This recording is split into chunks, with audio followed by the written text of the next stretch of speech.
এই ইকুৱেশ্যনটো দিছে tan a equal to cot b তেন্তে প্ৰমাণ কৰা যে a plus b equal to 90 degree চ' এতিয়া প্ৰমাণ কৰিম প্ৰশ্নটো দিছে tan a equal to cot b আমাক প্ৰমাণ কৰিব লাগে যে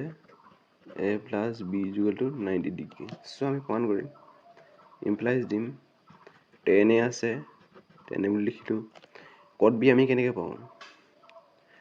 tan 90 ডিগ্ৰী মাইনাছ b কৰিলে আমি cot b পাম যেহেতু সূত্ৰমতে আমি পাওঁ tan 90 ডিগ্ৰী মাইনাছ a হ'লে cot a হয় চ' গতিকে আহিলে tan 90 ডিগ্ৰী মাইনাছ b হ'লে কি হ'ব cot b হ'ব এতিয়া ইমপ্লাইজ দিয়া a tan কেঞ্চেল গুচি গ'ল কি থাকিলে a ইকুৱেল টু থাকিলে 90 ডিগ্ৰী মাইনাছ b থাকিলে ইমপ্লাইজ দিলোঁ এইপিনে a আছে এই সমান চিহ্ন সোঁহাতে থকা মাইনাছ বিটো এফালে লৈ আহিলোঁ প্লাছ বি হৈ গ'ল ইকুৱেল কিমান থাকিলে 90 থাকিলে চ' এতিয়া প্ৰমাণ কৰি দিলোঁ নাই a plus B equal 90 degree চ' আপোনালোকে এনেদৰে কৰিব পাৰিব ইয়াত টেন আৰু কটৰ হ'লে যদি চাইন আৰু কছ থাকে তেতিয়াও পাৰিব চেক আৰু কছত থাকিলেও পাৰিব